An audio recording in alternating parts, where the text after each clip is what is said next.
हरे कृष्णा। आप सभी का आपके YouTube चैनल हरे कृष्णा में स्वागत है।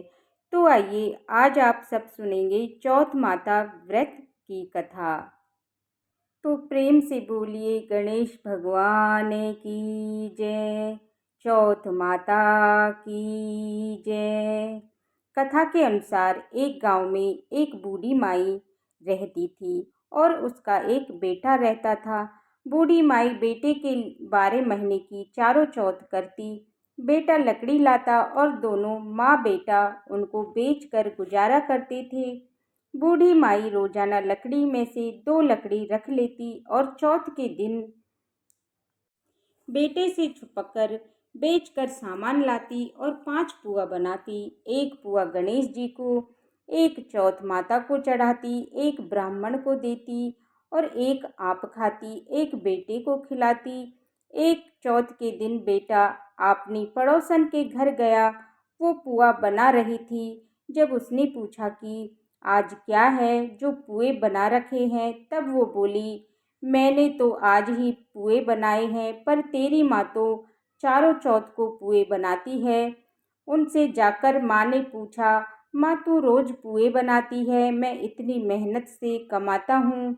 बूढ़ी माई बोली, मैं तो चौथ माता का व्रत करती हूँ। वो बोला कि तू मुझे रख ले या चौथ माता को ही रख ले। बूढ़ी माई बोली, मैं तो तेरे लिए ही चौथ करती हूँ, सो मैं तुझे छोड़ सकती हूँ, पर चौथ माता को नहीं।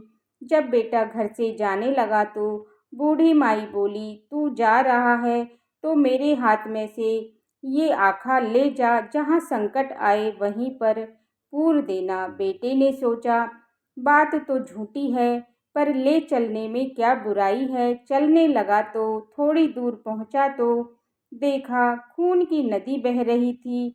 कहीं से रास्ता नहीं मिला तो आंखें पूर कर बोला कि चौथ माता, अगर तू सच्ची है तो रास्ता हो जाए। झट रास्ता मिल गया। आगे गया तो घनघोर अंधेरा व उजाड़ फैल रहा था। उसने मन में सोचा कि मुझे शेर बगेरे खा जाएगा। आँखें पूर कर बोला, चौथ माता, मुझे रास्ता मिल जाए। जल्दी से रास्ता मिल गया। आगे चला तो जाते जाते एक राजा की नगरी में पहुंचा। वो राजा एक आदमी की बलि देता था। एक बूढ़ी माई के पास गया। बूढ़ी माई रोती जा रही थी और पुए बनाती जा रही थी। तो वो बूढ़ी माई से बोला कि तुम क्यों रो रही हो।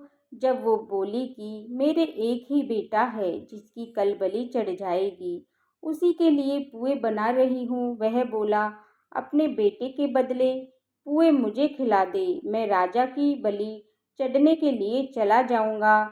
माई ने उसे पुए खिला दिए। राजा का संदेशा आया तो माई ने सोचा कि दूसरे के बेटे को मैं कैसे भेज दूं, पर शोर सुनकर उसकी आंखें खुल गई और राजा के आदमियों के साथ चला गया।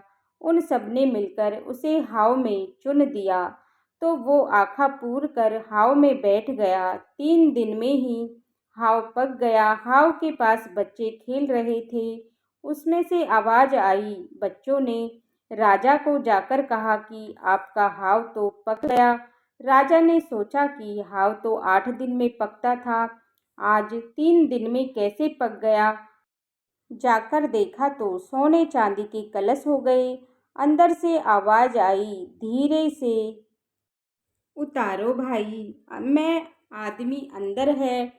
राजा के आदमी डर गए कि अंदर कौन सा भूत दैत्य आ गया। जब वो बोला, मैं तो वही आदमी हूँ जिसे तुमने हाव में चुना था। देखो तो अंदर हरे भरे ज्वारे उग रहे थे। उसको राजा के पास ले गए। राजा ने पूछा, तू कैसे बच गया। तो वो बोला, मेरी माँ मेरे लिए चौथ का व्रत करती थी। जब मैं रवाना हुआ तो उसने मुझे आंखें दिए, सो मैं वही आंखें पूर कर बैठ गया, जिससे मैं बच गया। बैठ जा, तेरे सांकल बंधी रहेगी, जो खुलकर मेरे बंध जाएगी तो मैं चौथ माता को सच्ची मानूंगा। वो आंखें पूर कर बोला, हे चौथ माता, अब तू ही लाज रखना। झट से सांकल खुलकर राजा के बंध गई। राजा ने अपनी बेटी की शादी उसके साथ कर दी और खूब धन देकर विदा किया। पड़ोसन बोली, ए माई, तेरे बेटे बहू आए हैं। तो माई ने छत पर चढ़कर देखा तो सचमुच में बेटे बहू आ रहे थे। हे चौथ माता, जैसे तूने बूढ़ी माई और उसके बेटे को दिया वैसे सबको देना। इस कहानी को कहते सुनते हुंकारा भरते हुए अपने सारे परिवार को देना और सभी पर कृपा दृष्टि बनाए रखना। तो प्रेम से बोलिए गणेश जी भगवान की जय, चौथ माता की जय। तो इस प्रकार से जो भी भक्त सच्ची श्रद्धा के साथ, नियम और निष्ठा के साथ प्रत्येक मास की चौथ माता का व्रत धारण करते हैं, इस दिन चौथ माता और गणेश जी का पूजन करते हैं, चौथ माता का पूजन करते हैं और फिर चंद्र देवता को अर्घ प्रदान करते हैं। इससे भगवान गणेश और चौथ माता प्रसन्न होकर के अपने भक्तों के सभी प्रकार के दुख और कष्टों को दूर कर देती हैं तथा सुख और समृद्धि का आशीर्वाद प्राप्त होता है। तो मैं आशा करती हूँ कि यह जानकारी आपको अच्छी लगी होगी। अगर आप चैनल पर पहली बार आए हैं तो बेल आइकन बटन को प्रेस करके आने वाली वीडियो का नोटिफिकेशन की जानकारी आपको समय पर मिलती रहेगी। देखने के लिए बहुत बहुत धन्यवाद। हरे कृष्णा, राधे राधे।